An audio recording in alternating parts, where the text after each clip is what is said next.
What is going on, Cowboys Nation? Welcome back to the channel, and today we are diving deep into what I am going to call the viral trade idea of the offseason, Maxx Crosby for George Pickens. This thing has absolutely exploded across social media and sports talk shows everywhere. Someone actually brought it up in one of our mailbag segments during our live show on Monday, and then ESPN's Jason McCord decided to throw some gasoline onto the fire during one of their talking head programs. Now, here is what I want to do differently than most of the content you have seen on this topic. I want to actually break down the pros and the cons of both sides, because I think there are legitimate pros to this idea, and there are very real cons as well. But more importantly, I want to discuss what I believe is a pretty glaring issue that is being almost completely overlooked in this entire conversation. We are going to get to that in the back half of today's video, and I think it is going to be a pretty good summation of this entire debate, including the issues and the positives that exist on both sides. So help me out by sharing today's video on social media, and if you have friends who are debating this topic, I think this breakdown will be beneficial for them as well. Let us get into it. So Jason McCord got this whole thing rolling on one of the ESPN shows when he said, and I quote, "If you are going to ask me to play Madden with no consequences, I am going to go for the jugular. If I am the Raiders, why not go and trade Maxx Crosby to the Dallas Cowboys? You franchise tag George Pickens, you do not work out a long-term deal, and you trade him to the Raiders in exchange for Crosby. Now you have beefed up your defensive line with a new coordinator coming in. Maxx Crosby is going to make everyone on the defensive side of the ball better. And if you watch the way Maxx Crosby plays the game of football, he plays every single play of the game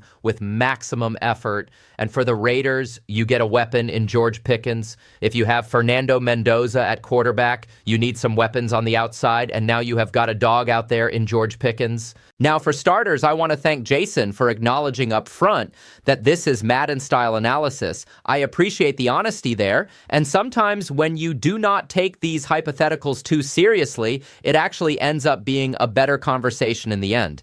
I think for the most part, he laid out the pro side of the argument pretty well, but we are going to go more in depth on those points. We are also going to cover the con side of things in detail, because I want to give you the full picture here. Before we dive in, I want to emphasize something important. If the Cowboys really wanted to make this happen, there is nothing actually stopping them from doing both. They could keep George Pickens and acquire Maxx Crosby if they were willing to pay the price. If you call the Raiders and offer them 2 first-round picks for Maxx Crosby, that might legitimately be the best offer they receive in terms of pure draft capital value. Maybe some other team throws in additional picks or players, but the point is you could theoretically make it work to have both guys on your roster. However, for the purposes of this video, we are going to make you choose between them. So let me know in the comments, who would you rather have? Drop MC for Maxx Crosby or GP for George Pickens. Let us start with the pros of making this trade. Number one, and this is the big obvious one, you help your defense. The Cowboys' defense last season was terabad. I am merging those words together on purpose because they were that awful. There is no way around it. They stunk. They were horrible by every metric imaginable. You help your defense out by making this trade, and you do it by adding one of the best defensive players in the entire NFL.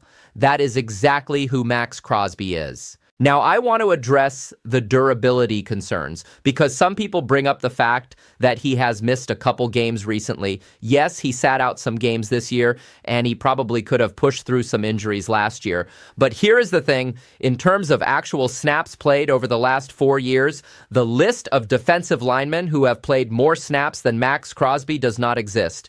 He has been a true Iron Man at his position, and he has put up elite production with tackles for loss and sacks while being stuck on a pretty bad football team. The Raiders have not exactly surrounded him with talent, and he has still dominated. I do not think that element should be ignored or disregarded, especially when your defense genuinely needs more help. You need to add pieces on that side of the ball, and of all the players who are semi-available or potentially available in the offseason, it is tough to find a better player than Maxx Crosby. He is truly elite at his position, and your defense desperately needs that kind of upgrade.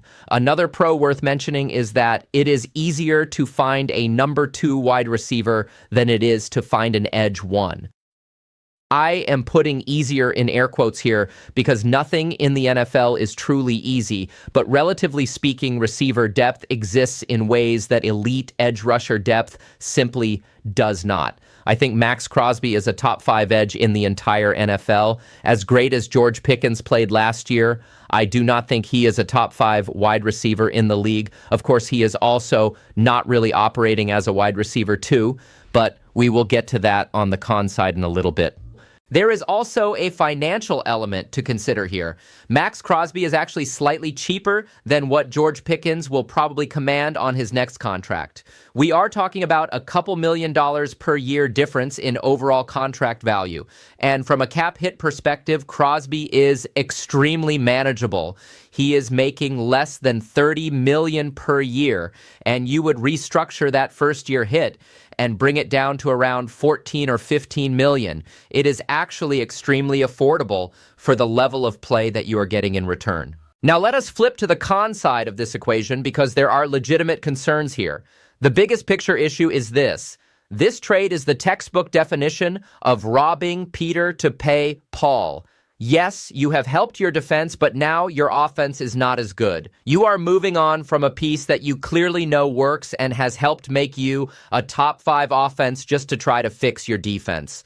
So sure, your defense gets better, but at what cost? You are hurting your offense, and you know that offense works. It is really good. I think we all agree that the defense needs to be fixed. The question is, do you want to fix the defense at the cost of hurting your offense if you do not have to go down that path? Because I do not think the Cowboys have to go down that path. That is the big element here.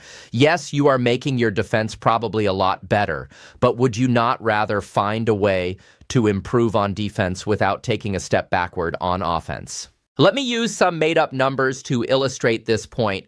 Would you not rather be plus 10 on defense without being minus 5 on offense? Would you not rather just be plus 7 overall instead of making a bigger defensive improvement that comes with a significant offensive downgrade? Those are fictional numbers, obviously, but the principle applies.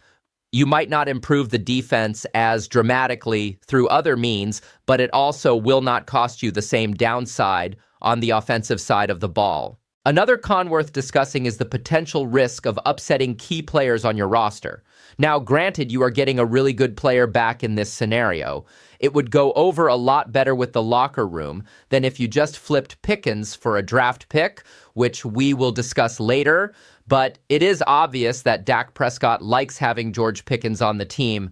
That was made very clear throughout the season. CeeDee Lamb likes having George Pickens alongside him. The offense in general seemed to really enjoy having Pickens on the roster. I think that element should not be overlooked. You do not let the players make roster decisions for you, but it is something worth acknowledging as a factor. You will notice that I have more pros than cons on my list, and that is intentional. The reason is that the biggest con of all is not actually specifically Cowboys-centric. We are going to come back to that massive issue in just a moment. But first, I want to ask you a question. What would you do with George Pickens? Drop a 1 in the comments if you would pay him a long-term deal.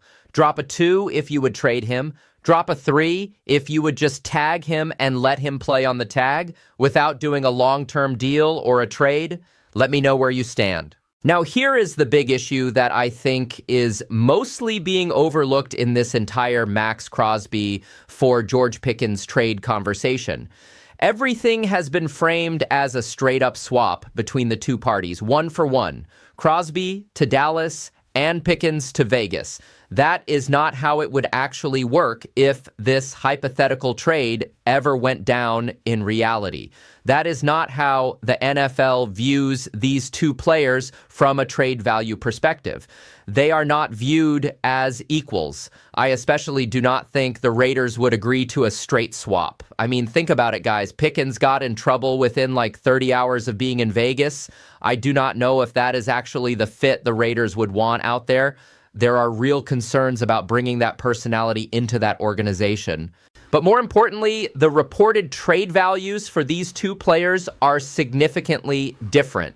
Ian Rappaport has said that at least a first-round pick is the trade value for Maxx Crosby. Other reporters like Jay Glazer have suggested it is probably closer to the Micah Parsons deal, which was a massive haul of picks. Meanwhile, Rappaport threw out a second-rounder as the George Pickens trade value.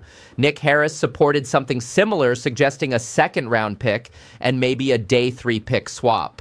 Now, let me be clear. I have zero desire to trade Pickens for that limited of a return. Absolutely not. But that does not mean the value suddenly jumps up just because you are trading him for a player instead of picks. The trade values are what they are. This element of the whole conversation is what changes the math significantly on this potential deal. It would not be a straight-up swap. It would be Pickens and more for Crosby. The Raiders would be asking for Pickens plus additional draft capital or Pickens plus another player. That completely changes the equation. So when you reframe it that way, the question is no longer, would you rather have Crosby or Pickens in a bubble? The real question becomes, would you rather have Crosby or would you rather have Pickens? Plus the first round pick, you do not have to give up to acquire Crosby. When you look at it from that angle, trading a premium draft pick and one of your best offensive players does not seem like very good asset management to me. I get it. This is a fun viral trade idea. It generates clicks and conversations and debates among fans. But any potential trade negotiation ends with the Raiders saying, okay, cool, we will take Pickens, and what else are you giving us? And that is not something I have any desire to engage with. The Cowboys would be giving up too much to make this deal happen. My final verdict is this. Purely from a value in a vacuum perspective, the hypothetical Maxx Crosby-George Pickens swap does kind of interest me. I understand the appeal of adding an elite defensive player. I would personally rather move draft picks because I am a big fan of George Pickens and what he brings to the offense. But the huge issue remains that it is not a straight-up swap. That is not what the Raiders would want in any hypothetical deal. Dallas would have to give up more. They would have to attach something significant to George Pickens despite the age gap between the two players. The overall trade value for Maxx Crosby is simply higher by a decent margin than what it is for George Pickens. The market has spoken on that. So no, I would not make this trade. Keep Pickens. Use your draft capital and cap space to improve the defense through other means. Do not blow up what works on offense to chase a defensive upgrade that would cost more than people realize. That is going to do it for today's video. Make sure you subscribe if you have not already. We are pushing for 3,000 subscribers, and I need your help to get there. Drop a like on this video if you appreciated the balanced breakdown. Comment below with MC or GP to let me know who you would rather have. And share this video with your friends who are debating this trade. I will catch you in the next one.